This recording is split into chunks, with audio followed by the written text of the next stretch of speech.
Ubisoft has ideas for another Assassin's Creed Basim story.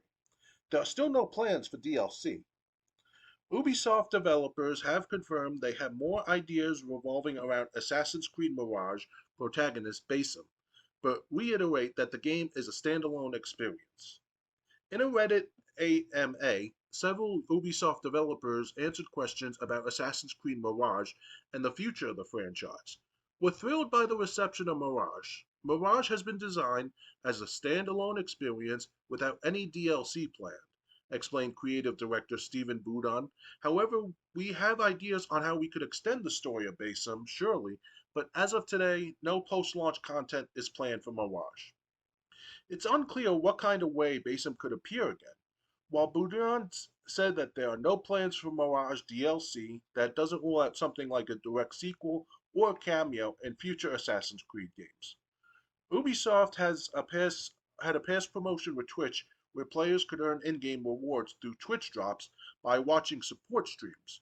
One such reward was Basim's sword from Assassin's Creed Valhalla. Boudin said that the sword will be available through Ubisoft Connect at a later date without the need for a Twitch drop. One user asked if non lethal knockout options will be added to Mirage in the future, and Boudin answered that they won't be. However, that's something that Ubisoft development teams could consider going forward. Ubisoft is currently working on multiple Assassin's Creed projects. One of them is codenamed Hex, which reportedly will let players process and control a cat. Assassin's Creed Mirage is now available on PC, PlayStation, and Xbox. In GameSpot's Assassin's Creed Mirage review, we said Assassin's Creed Mirage focuses on social stealth and detective work, makes for a compelling dive into ninth century Baghdad. So there are a couple of comments. I'm going to read them. Swadden5 goes, I'll pass. No thanks. Okay, that's the only comment, so the other one must have been removed. So, do you care about Assassin's Creed Mirage and that protagonist Basim or no? I don't like Assassin's Creed games altogether. I own a few games so far through the game for the not only the Game Pass also, but also the Xbox games with gold back in the day. So I'll play. I never played Assassin's Creed One before. I got a copy of that still. Got Assassin's Creed Two and Assassin's Creed Black Flag, Assassin's Creed Unity. So I got that. That was my actually first ever games, Unity and Black Flag as part of my bundle for the Xbox One. I got for Christmas of 2014. So you tell I'm like into Assassin's Creed to some degree, but I've already played it for the last couple of years now, Right. and Yeah. so it used to be very interesting to play these games. Once the NZO is no longer available to play with, and they started expanding to the microtransactions with the oh you got to have that certain Assassin's Creed level, the Assassin's level to do assassination now, which doesn't make any sense. It's unrealistic, you know. Right. That's an Odyssey. Like I'm not gonna pay for a game that I have to pay $5, $10 to get a proper level or to earn it. Like it's just like we can earn the different assassination styles, but not assassination altogether. That's kind of stupid. Because Yeah. Assassin's Creed is Assassin's Creed. You're assassinating people in stealth. So you tell kids, especially kids, oh, you need to spend $5, $10, or 10 hours to develop a level to assassinate a certain person. Like it's what's the point of it all that, you know? Yeah. So Um. Yeah. I have to say, I kind of feel when Assassin's Creed got into microtransactions again, uh, that Assassin's Creed had just left its peak. I never really got into Assassin's Creed 1, 2, or 3. But I was a big fan of Assassin's Creed. What was the first one I played? Not, I still have Revelations. I can play that one if I want, and Brotherhood. Um, I got Brotherhood available in the store. Um, but like I played Assassin's Creed Rogue.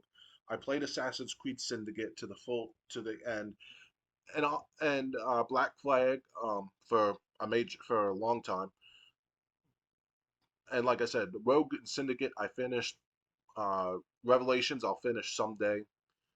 I don't know if I'll ever go back to Brotherhood or the older games. Um, Hmm.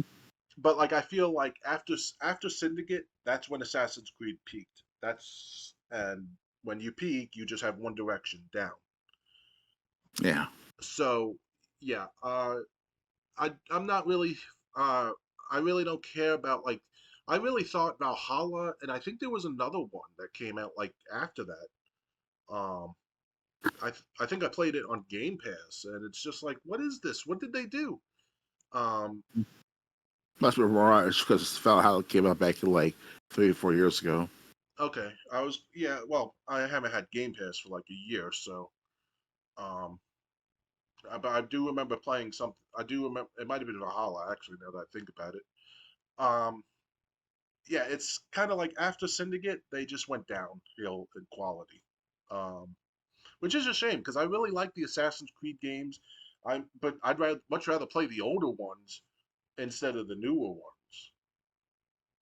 But not but whether I play the older ones or the newer ones, they don't match up to like that Revelations, Rogue, Syndicate, um, and I'll even throw Black Flag in there, Black Flag era.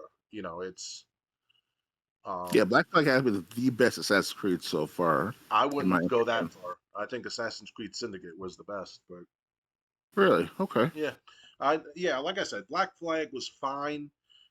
Obviously they threw a lot of stuff in where you can captain a ship and everything, but at the same time, some of the land missions were ridiculous.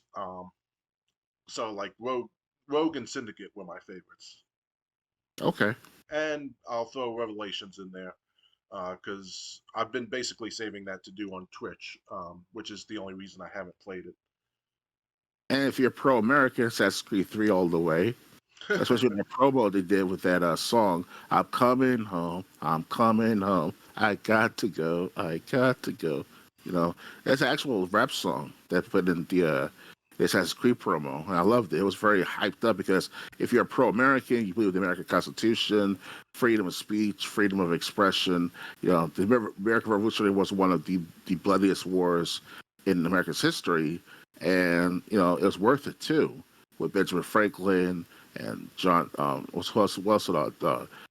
Thomas Jefferson, you name it. Like these guys, without them, there wouldn't be America we have right now. All this Right. enterprise, capital, and you do whatever you want to do. I mean, of course, it's consequences of your actions, depends on what you're going to do in this country. But still, like you can do as much as you want, whenever you want, without hurt anyone. So, Yeah. those are the days of America we grew up with. I'd have to say the only thing I really don't like about the early Assassin's Creed games is I hate how like in 1, 2, and 3, um, you had to use stealth. There was no way you were getting through. And don't get me wrong, okay, it was supposed to be stealth, but it's kind of like if I kind of like it where okay, if a game has to be stealth, it's stealth. But if you screw up, you're not facing 1 on 20, 1 on 30 odds. Hmm. That's kind of where I wish like you still had a if you screw up and an enemy sees you, you still have a chance to fight out, or at least some chance, even if it's not a good chance, but not absolutely no chance at all. So that's kind of what I don't like about the older games. But then again, Rogue and Syndicate were more um, melee attack than the other Assassin's Creed games, which is maybe why I like them. Um, and I gotta throw Revelations in there as well. Um, so maybe that's Okay. why I like them. But I'm not happy with what they're doing currently with Assassin's Creed. I think Valhalla and um, anything post Valhalla has been awful. Yeah, Mirage to do so I hear. Like it's okay to play it as a Assassin's Creed, of course, but they put too much microtransactions in there. I hear it's glitches in the game, so it's not all that great as it used to be. Assassin's Creed.